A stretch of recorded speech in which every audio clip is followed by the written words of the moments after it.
আসসালামু আলাইকুম। আজকে ৮ই মে ২০২৫ আমি আসলাম আমার ছাদ বাগানে। গত কয়েকদিন আগে আমি এই গাছটা কিনছিলাম। খুব সম্ভবত পহেলা বৈশাখ মানে ১৪ এপ্রিলের আশেপাশে। এখানে অ্যাকচুয়ালি ২ টা বা ৩ টা কুমড়া গাছ ছিল। তো আলহামদুলিল্লাহ গাছটা সুন্দর বড় হইছে। আমি আজকে প্রায় মনে হয় ১০ দিন পরে আসলাম এখানে। তো আলহামদুলিল্লাহ এখান থেকে কুমড়া শাক খাওয়ার মতো উপযোগী জিনিসপত্র পাওয়া যাবে আশা করি। আর কুমড়ার এটা জাংলার মতো দেওয়া হইছে যেন এটা বাড়তে পারে।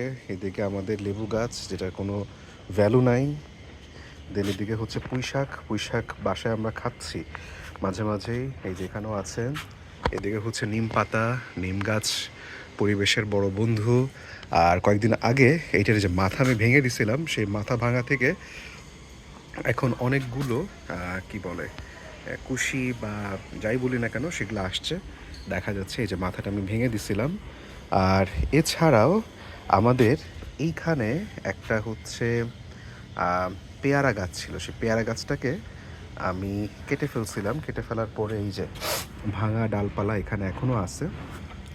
তো সেটা কাটার পরে এখানে বেশ কিছু চায়ের পাতা টাতা মিশায় একটা ভার্মি কম্পোস্টের মতো তৈরি করার চেষ্টা করছি। আর মানে মোটামুটি নিউট্রিশিয়াস সয়েল তৈরি করার চেষ্টা।